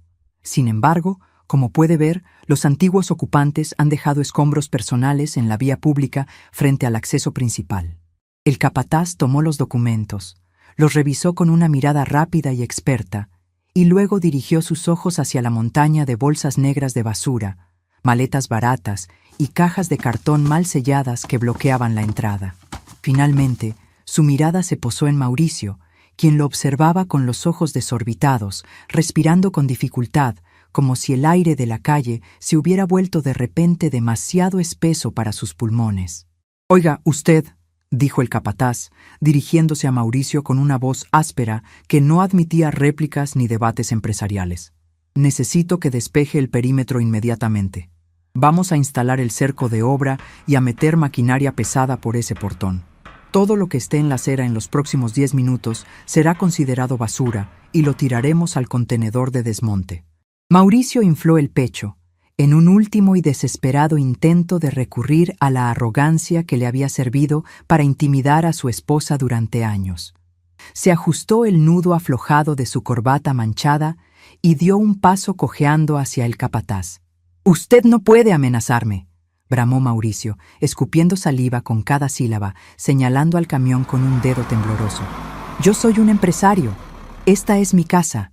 Hay un litigio pendiente. Si tocan una sola de mis maletas, los voy a demandar a todos por daños a la propiedad privada y robo». El capataz ni siquiera parpadeó. No discutió, no argumentó. Los hombres que trabajan demoliendo edificios no pierden el tiempo debatiendo con las termitas que huyen de la madera podrida. Simplemente levantó una mano, hizo una señal a uno de sus obreros y sacó un radio de comunicación de su cinturón. No hizo falta que el capataz hablara por el radio. En ese preciso instante, el sonido de una sirena cortó el aire de la calle. Una patrulla de la policía municipal, solicitada previamente por la doctora Vargas como medida preventiva, dobló la esquina de la panadería de doña Inés y avanzó lentamente hasta detenerse justo detrás de la camioneta de los constructores. Las luces azules y rojas destellaban intermitentemente, proyectando ráfagas de color sobre el rostro pálido y desencajado de Jimena, que seguía de pie junto a las bolsas de basura, aferrando la mano de mi nieto Felipe. 2 oficiales de policía bajaron del vehículo. Caminaron directamente hacia la doctora Vargas, quien les mostró la orden judicial con los sellos rojos en relieve. El oficial al mando asintió, se ajustó el cinturón táctico y se giró hacia Mauricio. «Señor, la orden de desalojo es clara y el traspaso de la propiedad es legal», dijo el policía con una calma letal. «Tiene 5 minutos para retirar sus pertenencias de la vía pública y abandonar el área de construcción. Si altera el orden, interfiere con los trabajadores o se niega a acatar la orden judicial, procederé a arrestarlo por desacato y obstrucción». ¿Fui claro? La palabra arresto fue el balazo final. La maquinaria de mentiras de Mauricio se detuvo en seco, con un chirrido ensordecedor que solo él pudo escuchar en su interior. Sus hombros cayeron. La fachada del hombre de negocios exitoso, del inversionista arriesgado que necesitaba una casa inmensa para recibir clientes, se desintegró por completo, dejando al descubierto a un hombre patético, acorralado y sin un solo centavo en los bolsillos.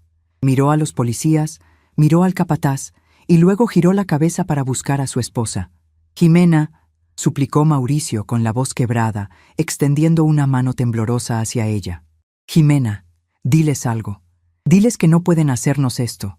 Busca a tu madre. Dile que me perdone, que fue un error». Pero Jimena no lo miró. Por primera vez en 3 años, Mi hija no bajó la cabeza para encubrirlo, ni corrió a tapar sus agujeros emocionales. Mantuvo la vista fija en el asfalto, apretó con más fuerza la mano del pequeño Felipe, tomó el asa de su maleta de lona y comenzó a caminar en dirección contraria, hacia la avenida principal, alejándose de él. No dijo una sola palabra. El silencio de Jimena fue la sentencia más cruel y justa que Mauricio podría haber recibido. Mientras los obreros comenzaban a descargar las pesadas vallas naranjas y a rodear el perímetro de la que alguna vez fue mi casa, un taxi de color amarillo se detuvo suavemente junto a mí, en el extremo opuesto de la acera. Don Elías, que había estado observando todo desde su auto, se acercó para ayudar al taxista a guardar mis 2 cajas de madera de caoba y mi pequeña maleta de cuero en el maletero. Todo salió exactamente como lo calculaste, Lucila, murmuró Elías, cerrando el maletero con un golpe seco. La precisión suiza aplicada a la justicia poética. No es poesía, Elías, es física elemental, respondí, ajustándome la bufanda de lana gris alrededor del cuello para protegerme de la brisa fría del mediodía. Toda acción genera una reacción equivalente. Él empujó el péndulo demasiado lejos, y el péndulo simplemente regresó con la misma fuerza. Me despedí de don Elías con un apretón de mano sincero, agradeciéndole su lealtad inquebrantable, y le hice un gesto de agradecimiento a la doctora Vargas a la distancia. Abrí la puerta trasera del taxi y me acomodé en el asiento de cuero sintético. El conductor me preguntó por el destino y le di la dirección de una pequeña inmobiliaria en el centro histórico de la ciudad, con la que ya había estado en contacto telefónico desde la madrugada. A través de la ventanilla, mientras el taxi comenzaba a moverse, eché un último vistazo a la escena. El camión del Grupo Arango ya estaba encendiendo sus motores hidráulicos. Las vallas naranjas bloqueaban por completo la vista del porche y del jardín de los limoneros. Y allí, fuera de la barrera metálica, sentado sobre una bolsa de basura negra en el borde de la acera, con los documentos de sus deudas esparcidos por el suelo y la cabeza hundida entre las rodillas, quedó el hombre que me había llamado estorbo. No sentí tristeza, no sentí melancolía por los ladrillos que pronto serían derribados. La casa había cumplido su ciclo, y yo, a mis 73 años, estaba a punto de comenzar el mío con el mecanismo recién lubricado. El tiempo, al igual que los engranajes de un reloj bien construido, no se detiene a compadecerse de quienes intentan romperlo. Avanza. Y así pasaron 7 meses. El otoño trajo consigo un viento helado que barría las hojas secas por las calles adoquinadas del centro histórico. Un barrio antiguo donde los edificios aún conservaban sus techos altos, sus molduras de yeso y sus ventanas de arco. Fue allí, en una esquina privilegiada rodeada de cafeterías tranquilas y librerías de viejo, donde decidí instalar mi nueva vida. Con el dinero de la venta comercial al Grupo Arango, que resultó ser una suma lo suficientemente obscena como para garantizar la tranquilidad de 3 generaciones, compré un local amplio en la planta baja de un edificio de estilo francés, que incluía un apartamento perfectamente remodelado en la parte posterior. El espacio delantero se convirtió en mi santuario. Sobre la puerta de entrada, un letrero de madera de roble tallado a mano con letras de bronce pulido anunciaba: Lucila, relojería de precisión y restauración.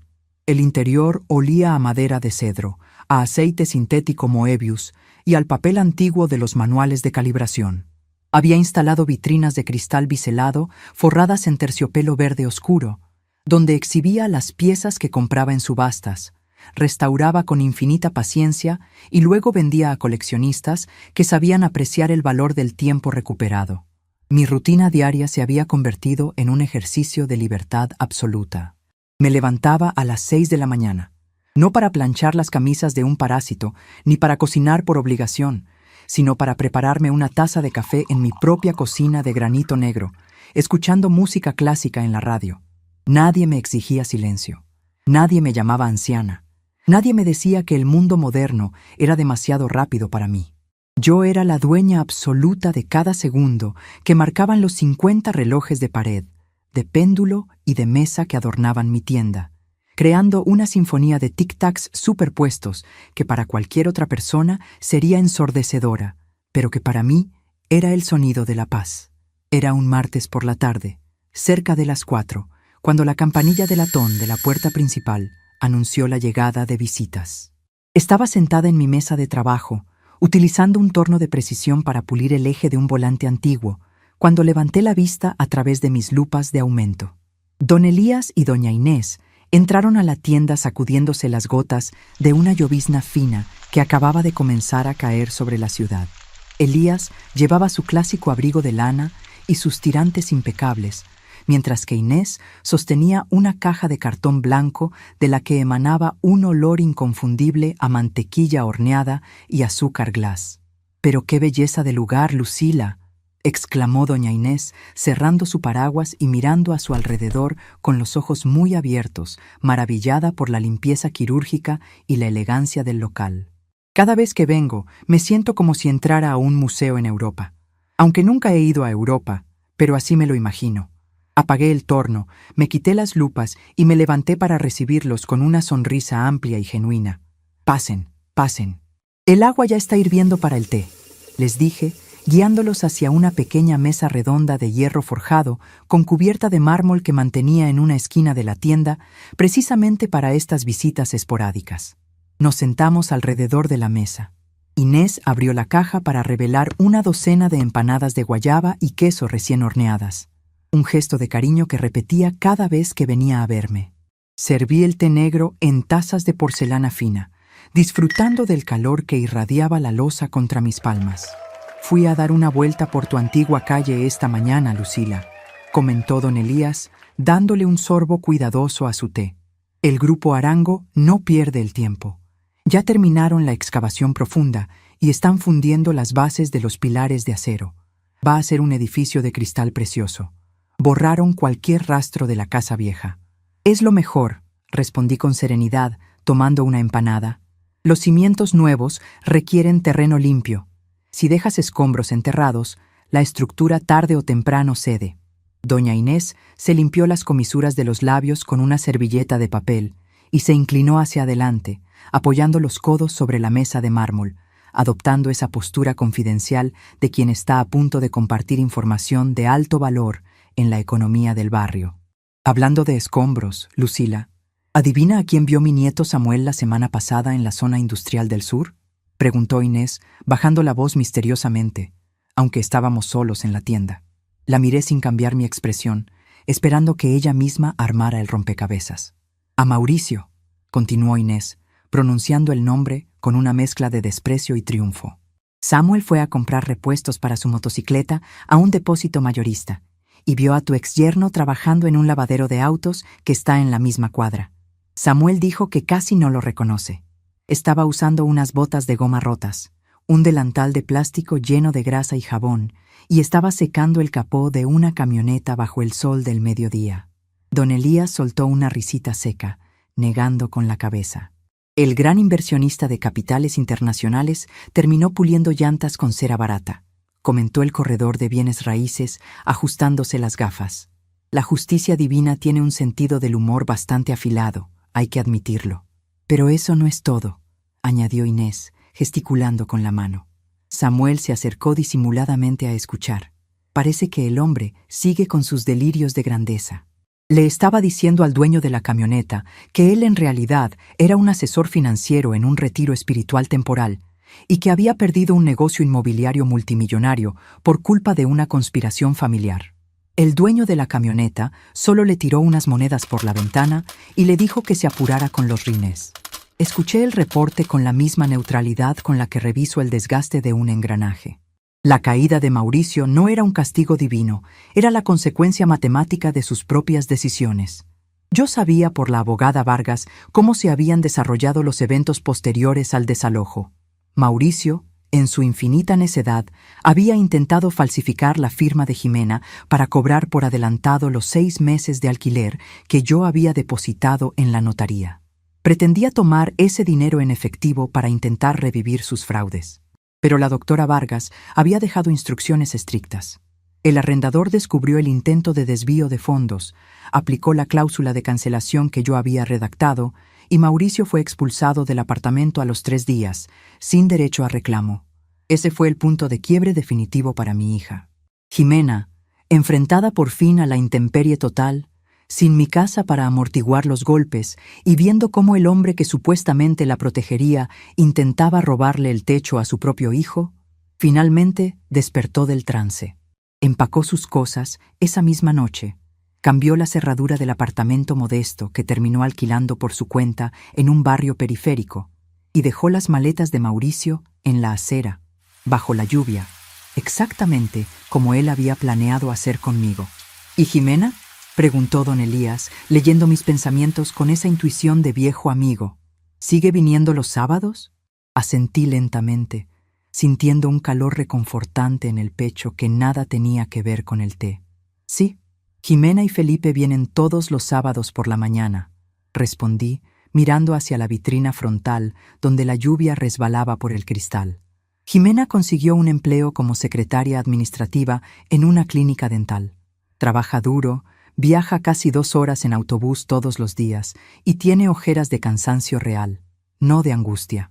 Ha perdido peso, pero sus ojos ya no tienen esa sombra de terror constante. Está aprendiendo a vivir con la verdad, y la verdad, aunque pesa, no te aplasta como lo hacen las mentiras. Ese niño es un encanto, dijo Inés, sonriendo ampliamente. La última vez que vinieron, pasó por la panadería a comprarte pan de queso con su propio dinero, de lo que ahorra. Me dijo que te estaba ayudando a limpiar los cristales de los relojes. Así es. Felipe tiene una paciencia natural. Se sienta en ese taburete pequeño junto a mi mesa y observa cómo desarmo las maquinarias. Le estoy enseñando a distinguir los tornillos de cabeza plana de los de puente. Todavía es muy joven, pero tiene manos firmes. La conversación fluyó hacia temas más amables. Hablamos de la nueva receta de empanadas de doña Inés, de las fluctuaciones del mercado inmobiliario que tanto apasionaban a don Elías, y de la tranquilidad que se respiraba en las calles del centro histórico. Su visita fue un bálsamo, una confirmación de que la red comunitaria que me sostenía seguía intacta, más fuerte y presente que nunca, a pesar del cambio de código postal. 1 hora más tarde, mis amigos se despidieron, saliendo nuevamente a la llovizna con promesas de regresar la próxima semana. Cerré la puerta tras ellos, giré el letrero para indicar que la tienda estaba cerrada y pasé el cerrojo de bronce. La tarde se había oscurecido, sumiendo el local en una penumbra cálida, iluminada únicamente por las lámparas de luz ámbar dispuestas estratégicamente sobre las mesas de exhibición. El sonido de la lluvia golpeando suavemente contra los ventanales se mezcló con el latido constante de los relojes.